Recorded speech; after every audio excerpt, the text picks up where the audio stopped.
Hey guys, இன்றைக்கி Vinayagar Chaturthi. So காலையில் ஒரு 5:30க்கு அலாரம் வச்சு அதை ஆஃப் பண்ணிவிட்டு திரும்ப ஒரு 5:50 போல் தான் எழுந்திருந்தேன். ஸோ எழுந்த உடனே ஃபஸ்ட்டு வாசல் பெருக்கி கோலம் போட்டிருந்தேன். இந்த கலர் கோலம் போட்டு விநாயகரெல்லாம் போட்டு ஏதோ ஓரளவுக்கு அழகாக கொண்டு வந்திருந்தேன்னு நினைக்கிறேன். பட் இது போடுறதுக்கே எனக்கு ஒரு 40 மினிட்ஸ் கிட்ட ஆகிடுச்சு. ஸோ அதெல்லாம் போட்டு முடிச்சுட்டு குளிச்சுட்டு வந்ததுக்கப்புறமா பிரசாதம் செய்ய ஸ்டார்ட் பண்ணிட்டேன். ஸோ இந்த தடவை இலை கொழுக்கட்டை, கார கொழுக்கட்டை ஃபஸ்ட் டைம் பண்ணியிருந்தேன். ஸோ இது கூட சுண்டலும் மசாலா வடையும் தான் ரெடி பண்ணியிருந்தேன். ஸோ இந்த பிரசாதம் எல்லாம் செஞ்சு முடித்ததுக்கப்புறமா சாமிக்கு பூவெல்லாம் போட்டு அலங்காரம் பண்ணி ரெடி பண்ணிட்டேன்.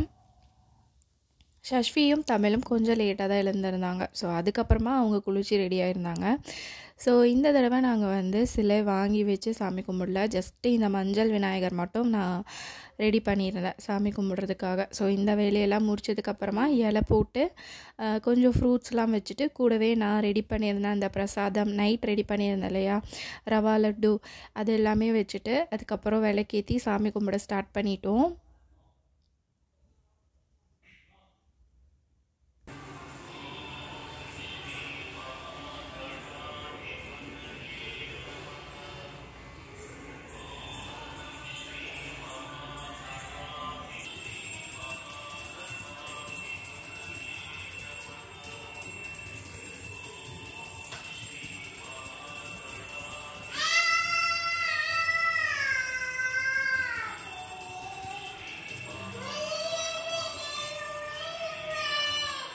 நாங்கள் சாமி கும்பிட்றதெல்லாம் பார்த்து ஷஷ்வி குட்டியும் நல்லா சாமி கும்பிடுவாங்க. ஸோ அவங்க நின்று சாமி கும்பிட்றாங்க பாருங்கள்.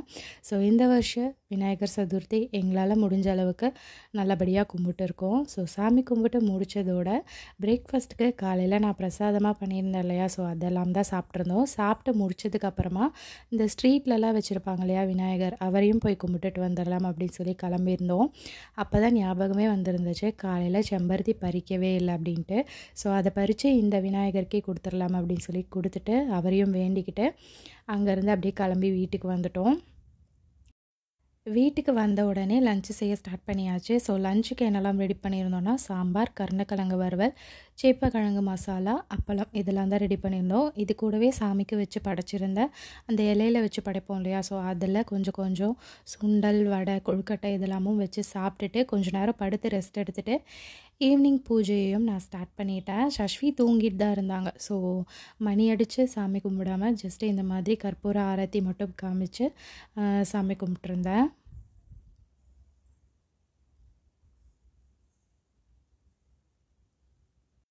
களிமண் விநாயகர் சிலை வாங்கி வச்சு எப்படி கும்பிடுவோமோ சேம் அதே மாதிரி தான் மஞ்சள் விநாயகரையும் வச்சு கும்பிட்டுருந்தேன். ஸோ சாமி கும்பிட்டு முடிச்சுட்டு அந்த விநாயகரை தண்ணியில் கரைப்பாங்க இல்லையா, ஸோ அதே மாதிரி இந்த மஞ்சள் விநாயகரையும் இந்த மாதிரி தண்ணியில் வச்சுட்டேன். மஞ்சள் விநாயகர் ஃபுல்லாக கரைஞ்சதுக்கப்புறமா இந்த தண்ணியை அப்படியே நான் செடியில் ஊற்றிடுவேன். ஸோ இந்த மாதிரி தான் எங்களுடைய இந்த வருஷம் விநாயகர் சதுர்த்தியை நாங்கள் கொண்டாடி இருந்தோம். ஸோ கண்டிப்பாக இந்த வீடியோ உங்கள் எல்லாருக்குமே பிடிச்சிருக்கோன்னு நினைக்கிறேன். ஸோ அவ்வளோதான் இந்த வீடியோ. நெக்ஸ்ட் வீடியோவில் பார்க்கலாம். Bye.